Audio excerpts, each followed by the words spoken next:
Welcome to The Driven Entrepreneur, where we sit down with visionaries, trailblazers, and entrepreneurs and discover why and how they do what they do. We'll get the backstory, plus plenty of life and business lessons along the way. Here's your host, Matt Brauning. Hey, this episode is brought to you by my very own NLP practitioner course. I've been teaching neuro-linguistic programming, or NLP, for nearly 15 years. It is the most powerful tool for communication on the planet, and it can be yours today. For a very limited time, I'm giving away my entire NLP course workbook for free. Go to nlpwithmatt.com. All the patterns, all the tools, and the techniques of NLP in the complete course workbook, the same one that we use to teach our live certification classes, yours free. nlpwithmatt.com. Get it today. Let's get back to the show. Hey, welcome back to The Driven Entrepreneur. It's Matt Brauning, and I am here. Another week has gone by, and another week has come back in, and you are, of course, still at it. You're still grinding. You're still making things happen. I'm doing my best to do that here, and that's what we come every single week for that reason. Now, this week, I want to have a kind of interesting conversation, and I think this word for a while in 2020 was overused with pivoting, but this week is really a friend of mine that's in the podcast and radio world and speaking world, and we've connected on all these things for the better part of a year or two now, has finally made it on the show, and I'm talking about none other than Mr. Thom Singer. Now, Thom Singer is not just a certified speaking professional. He's the guy that has been a hired keynote and paid speaker, which is the holy grail of the speaking world that so many people want to do and aren't able to as a business. He's done that nearly 1,000 different audiences. He's also been a master of ceremonies at many different major prestigious conferences. Some call him the conference catalyst because he creates the atmosphere. He doesn't just speak. He's about so much more than that. He also runs a phenomenal podcast. He did one called Cool Things Entrepreneurs Do, and I want to talk about how that started. And then, of course, Making Waves at the Sea Level is his current podcast, and he is just a ball of joy. He's also a stand-up comedian, so I want to make sure that, you make us laugh. Welcome, Thom. How are you? Oh, great. Now I have to make you laugh. That's actually hard work. I don't know if I can do that, but I'm doing great. You and I tried to do this after I saw you last February or last March. It was the last live event I was at. We were at the New Media Summit, and we were scheduled like 2 weeks later for me to be on your podcast, and COVID was shutting down the world, and I had the opportunity to do something with a client, so I had to cancel, and it only took us 8 months to reschedule it. That's not so bad. Yeah, quick shout out to New Media Summit. Steve Olsher, editor-in-chief of Podcast Magazine, puts together a great summit, and that's how we met.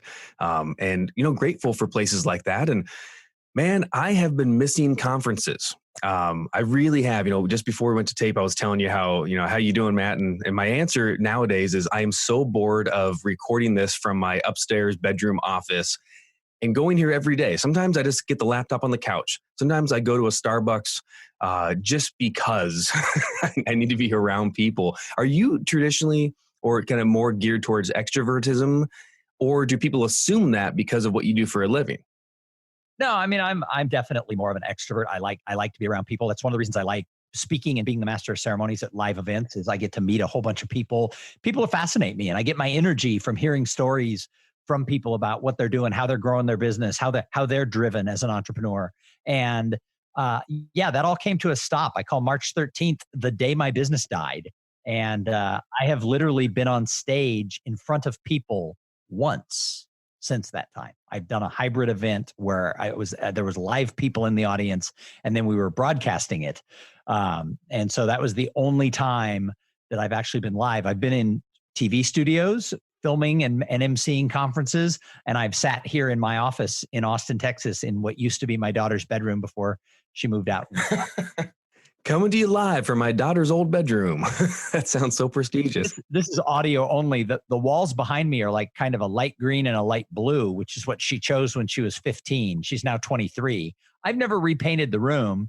And every time she sees me on a video or sees a picture of me like in my studio, she's like, paint is cheap. Maybe it shouldn't be green and blue, Dad. And I'm like, I don't know. No, I like Easter eggs and I like you. Come on. I remember sitting in the hotel lobby because this is also the last event I ever did for this year, March 13th, right, is when I flew back home.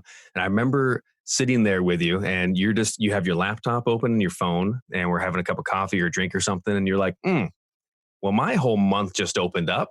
This canceled, this canceled, this canceled, this canceled.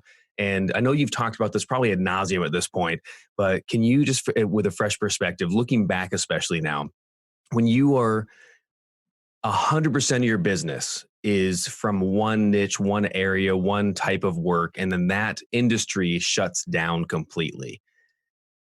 I guess the first thing is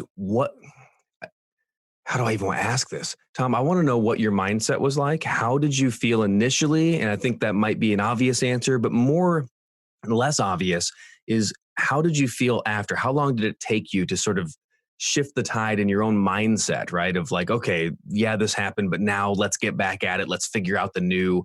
Was that like in moments? Was it days, weeks, months? Tell me about that kind of process. Yeah, I remember we were at that conference. And so I always talk about, March 13th is the day the business died. It started on March 9th, and we were at that conference for 4 days. And over those 4 days, I watched all of what was left of second quarter, third quarter, and second quarter and third quarter dissolve. Like I think I had 10 events cancel while we were in San Diego at the New Media Summit.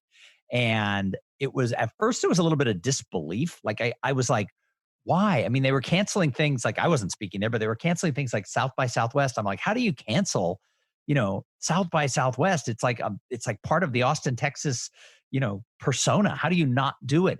And I kept thinking, oh, well, surely we're overreacting. Surely people are jumping the ball on this thing. So there was a little bit of disbelief. Then it became fear because I make my living as a professional speaker. You were saying in the intro that, being paid to speak, that's what people want to do. That's all I've done for 11 years. And there have been people who've talked to me about, well, you should diversify your income. And it's like, why? I love what I do. And all but 1 year of the 11 years, it got bigger year over year. For 2019 was a little flat, but 2020 was going to be my biggest year ever. I had more things on the books for 2020. I finally had kind of reached where I wanted to be as a speaker, as far as like the size of the events, the frequency of it.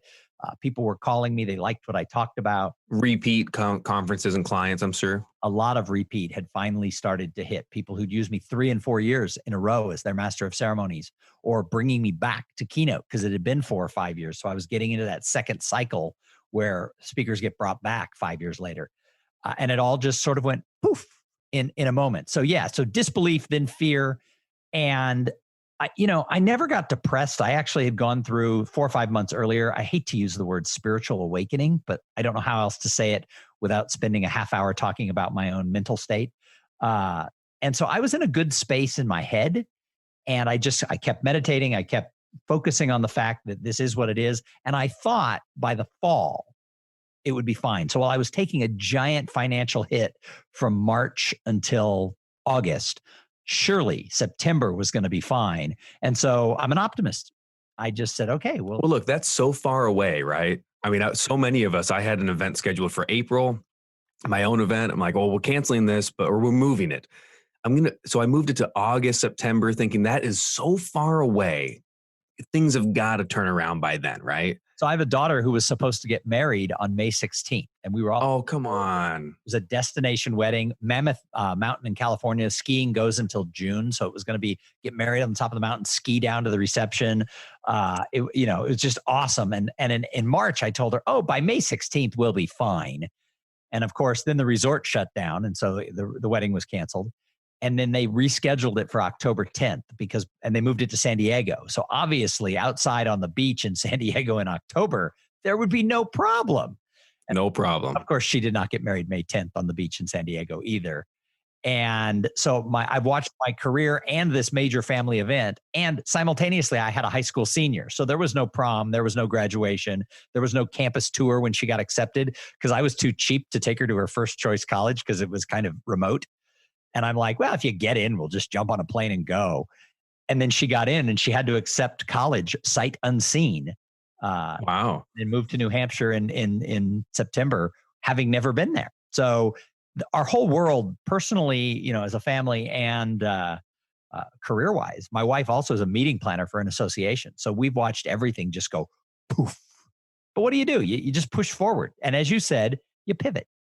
Well, well, here's the thing, Tom. What you just said, right? It's like, what do? You push forward. Well, that's not what everybody does. And I think I don't want to downplay your attitude and your strength and just what you had to do. So again, are you the kind of guy that when it starts shifting, are you just like, okay, I mean, you strike me as someone obviously just kind of rolls with the punches in life generally, but when it comes to something like that, did it take you a couple of days? Or was it those, okay, what's going to happen? What's going to happen? It's an open loop. It's an open loop. And then at what point did you land on going, okay, I can't keep waiting. It's time to go. And what advice do you have for someone that feels like they're in an open loop situation where they're waiting? I never sat in the corner and cried. Had it happened a year earlier when I still had some head trash going on, I probably would have been paralyzed. But the first thing I did is I said, okay, everything's canceling. How can I serve these clients and other past clients? I reached out to every association that I've ever spoken for, just about, and said, is there anything I can do? We're all in this together. And 5 or 6 of them said, yeah, we have to do some sort of content. We had to cancel our conference. And I wrote a thing called How to Social Tighten While Social Distancing. So I wrote a training program for organizations, law firms, banks, associations, just to talk to people about how do you reach out and stay in touch during this time. So starting April 1st, I started doing this. Oftentimes for free, hire me when the thing comes back if they had no budget. Oftentimes for a low fee. And you stitch together enough low fees and you made a mortgage payment. So, for a couple of months. So I just kept doing little things and that hasn't stopped. But the smartest thing I did is middle of April, I decided I'm not smart enough to solve this global pandemic. So I need to talk to smart people. So I made a personal commitment that every day I was going to have 5 days a week, Monday through Friday, a call with someone I think is smart, either a speaker, someone in the meeting planning business, someone in the association world, in the corporate world, or just somebody who I know, usually people I already knew. And I would just touch base with them, see how they were doing, talk about my situation was worse unless you owned a restaurant. And the flip of that was at the end of the conversation, I said, look, I'm trying to talk to someone smart every day. What do you think I should or could do? And the honesty of this, and I still do this at least 3 days a week, most people have no answer for me. Some people have an answer that doesn't do me any good. I've already thought of it, or it doesn't work, or they don't really understand.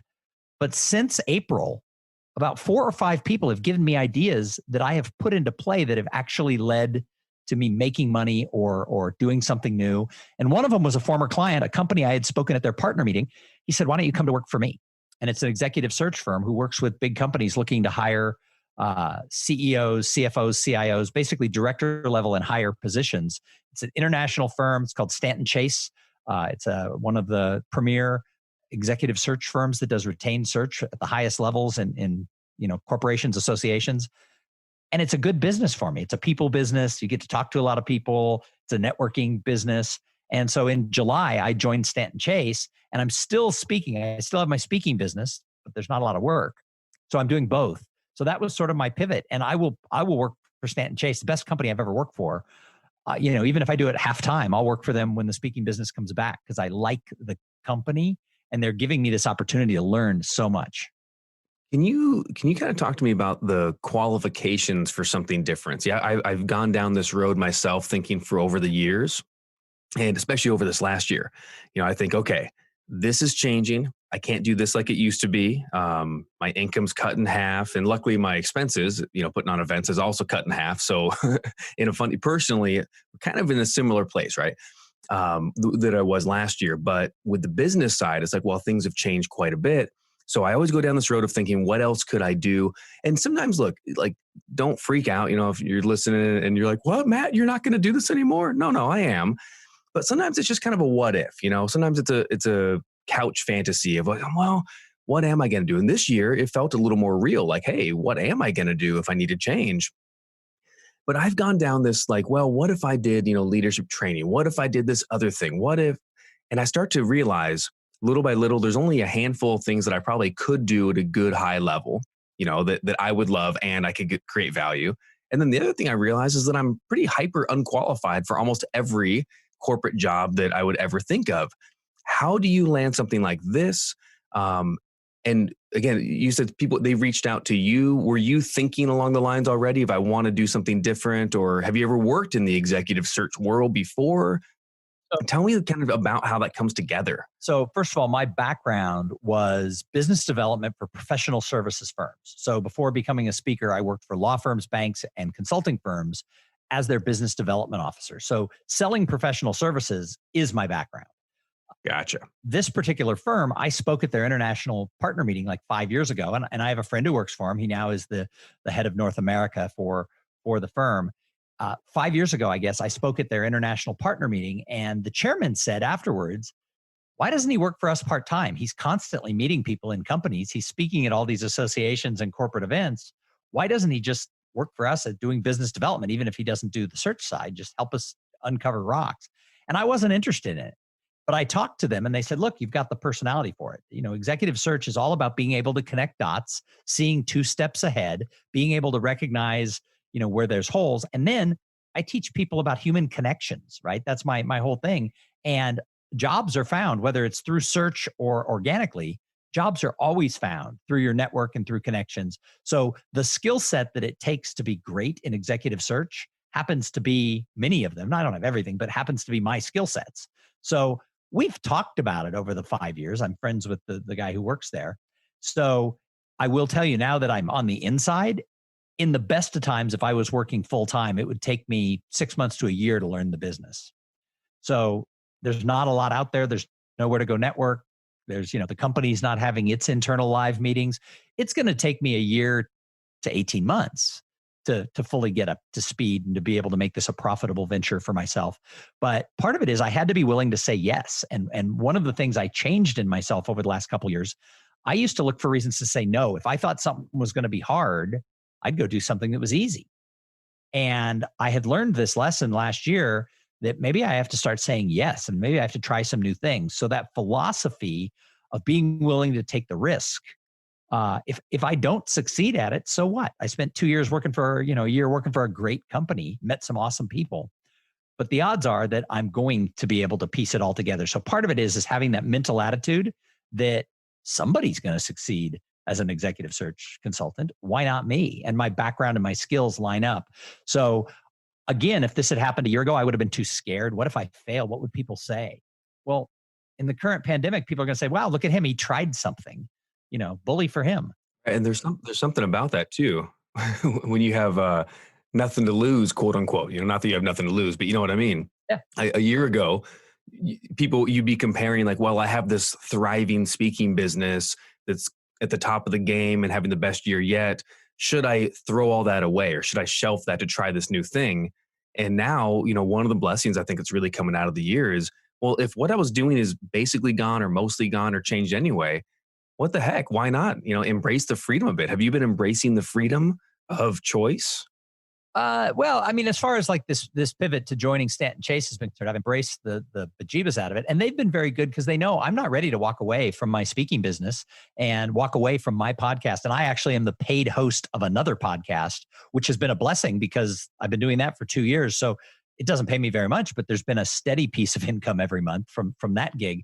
So I'm not willing to change all that. So I had to strike a deal where I could work in all of these things. And that's one of the reasons I changed the name of my podcast from Cool Things Entrepreneurs Do to Making Waves at Sea Level, is I wanted to get all the areas of my life in the same area. And that is, I work, and even as a speaker, it's often the CEO who makes the decision that we want Thom to come speak at the company. I want everything to be focused on that C-suite people. That's where I want to build my network moving forward, because it fits into all sort of 2-3 areas of my life. And what's great about the pandemic, in the past, they'd say, well, how can you have a job and have a speaking career? In the pandemic, people are like, wow, that's very creative. Good for you that you were able to stitch it together. So I think everything is on the table for everyone right now, and no one's going to judge you if you succeed or fail. Right. Kind of the perfect time to try something new, the perfect time to just go for it. Because what's the worst that'll happen? You're in the same boat you were a month ago, right? Right. Like if this whole thing didn't work out, you go, well, I worked a little bit at it and I'm still only speaking as much as I was anyway. And if I'm great at it, I can still speak on the side, even if I decide to work more in the search world. I can always do my speaking because it's totally flexible.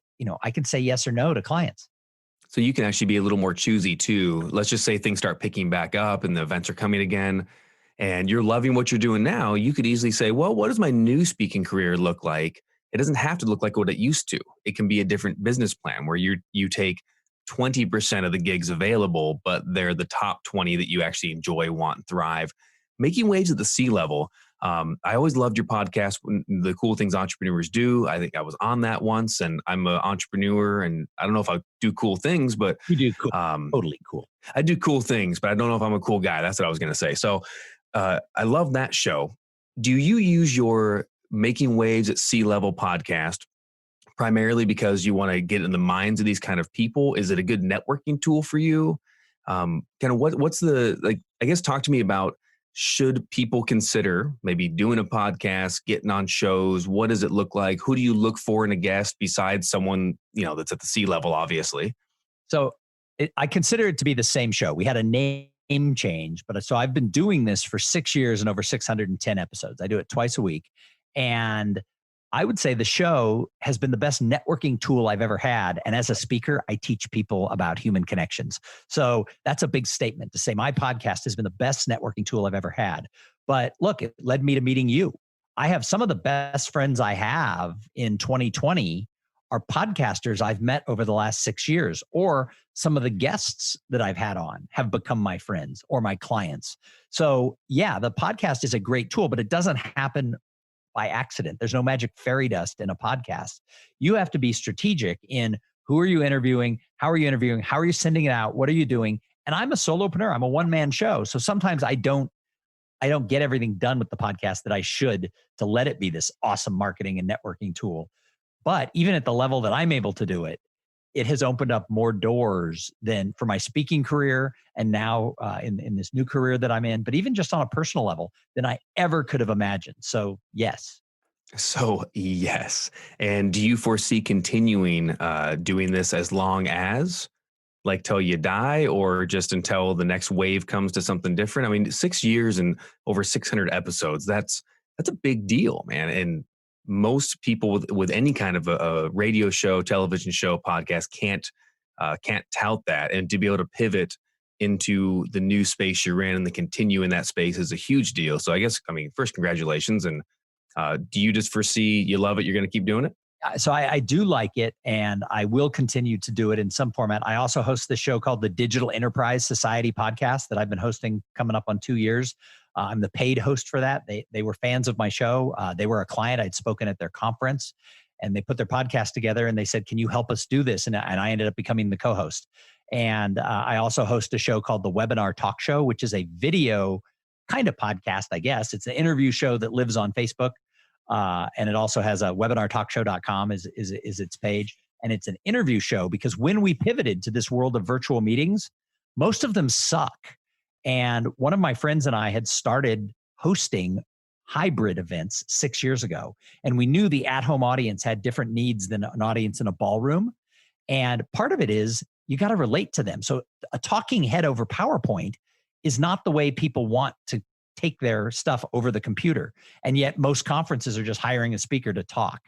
So we created this interview show that's kind of like Kelly and Ryan in the morning. And we're using that as a tool to show off how we can interview as part of your conference. And so when you talk hybrid, and this is an interesting concept, and I want to, as we kind of wind down here, I want to talk about this as an example. So there's the, if what you said, talking heads, of webinars and if PowerPoints and if regular Zoom meetings, if that really was going to be the quote unquote future, live meetings would have died a long time ago because we had the technology and we're ready. And that's all the same thing you did.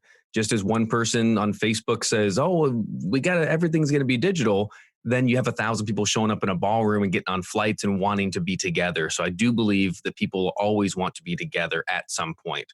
I love to your point. I want to plug that again. Social tightening while social distancing. I think that's absolutely brilliant. Probably the best thing that you've ever said to me. From your lips to God's ears. So I'm still waiting for it. I'm waiting for the New York Times to call, but I've been talking about this since March. Yeah, so. they're coming. They're coming. Yeah. And Oprah, doesn't she do things still? Something like that. So when you talk about hybrid events, I guess, this is probably a question that's been asked to you before. What do you see, for 2021, 2022, what have you? What do you see coming back? Are we going to continue using it? Are corporations going to, close down half their real estate?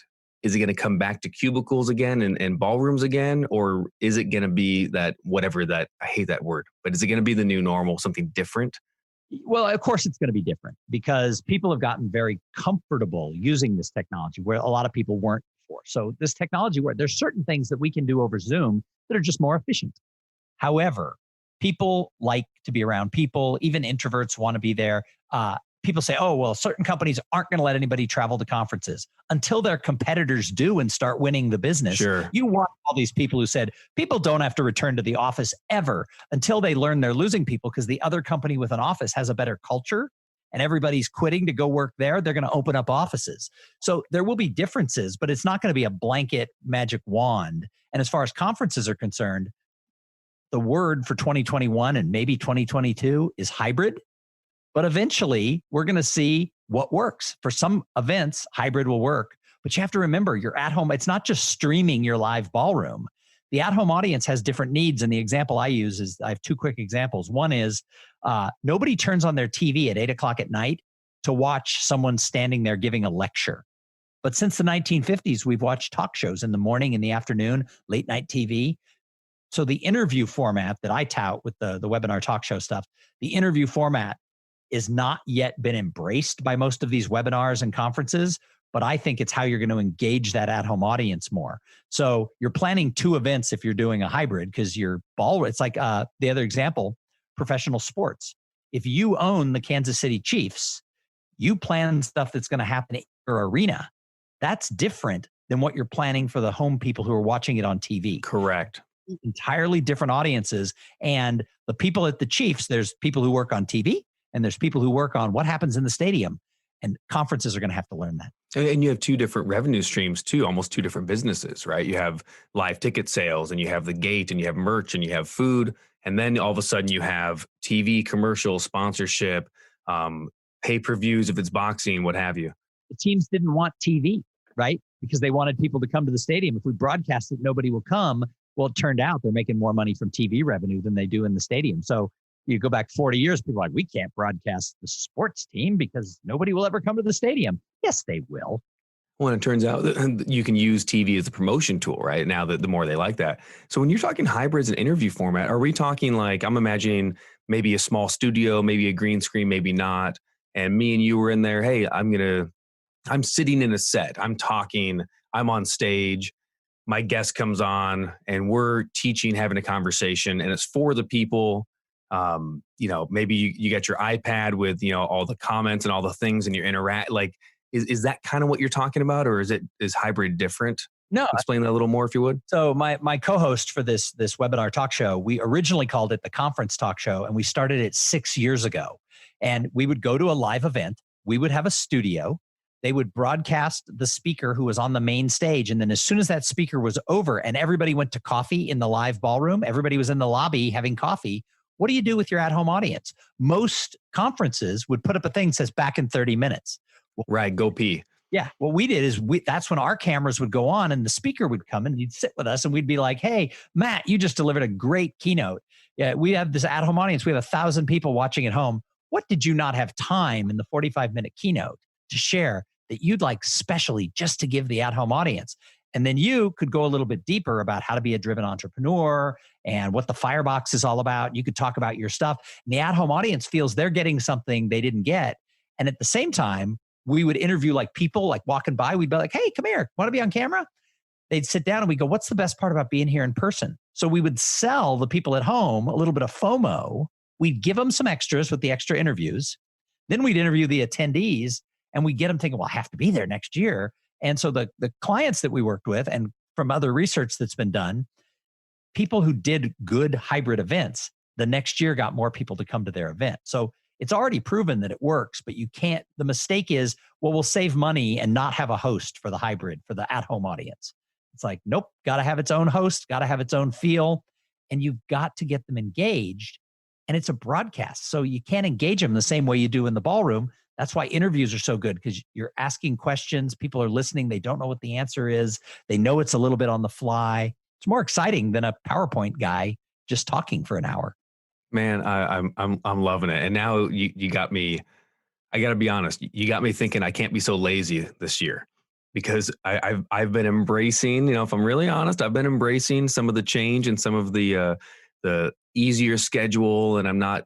We're not doing the live event, so I'm not shuffling around equipment, and we're not doing all the things we used to do. And now I can just sit in my house. But maybe I need to start looking at least a studio, doing something a little bigger than Zooming at home. Dude, I love it. I'm excited to see you in a bunch more hybrid events and eventually live events as well. Remember, check out Making Waves at the C-Suite with Thom Singer. As THOM, put the H in Tom. You'll remember him forever. Tom, how do we stay connected with you, and any last things you want us to know? You can find me at thomsinger.com. That's THOMSINGER.com. That links to my podcast. That links to all my speaking stuff. Yeah, I think the only thing we want to know is that, this, we're going to get through this. I'm not an expert on pandemics, but I know one thing is true. And that is every global pandemic for the last 2,000 years has ended. And they usually last a couple of years, and then they figure themselves out. Vaccine or no vaccine, we're going to get to the other side of this pandemic. And you have to be ready to get back out into the world. That's why, we mentioned social tightening while social distancing. Your social skills are like a muscle. If you don't work them out, they're going to atrophy, and you don't want to be awkward at your first Chamber of Commerce meeting. So find ways to stay in touch with people now. Well said. Great advice. Thom Singer, everyone, thank you for coming on, man. I'm glad we finally got to make this work. It only took us 8 months, but it happened. Thank you, Matt. Thanks, man. Hey, guys, that's the show this week. Matt, really enjoyed the interview with Thom Singer. Great guy. Make sure you follow him at Thom Singer, THOMSINGER.com, and follow him, Thom Singer, at social media, Twitter, Instagram. He's all over the place. And hey, if you are doing events or you go to events, make sure you pass along his info. Phenomenal master of ceremonies, phenomenal keynote speaker, and obviously mixed virtual event host as well. So all that and more with Thom Singer. Hey, get out there as you always do. Social tighten while you social distance. Love that. That's the advice this week. And I'll see you next week with another Driven Entrepreneur. Bye-bye.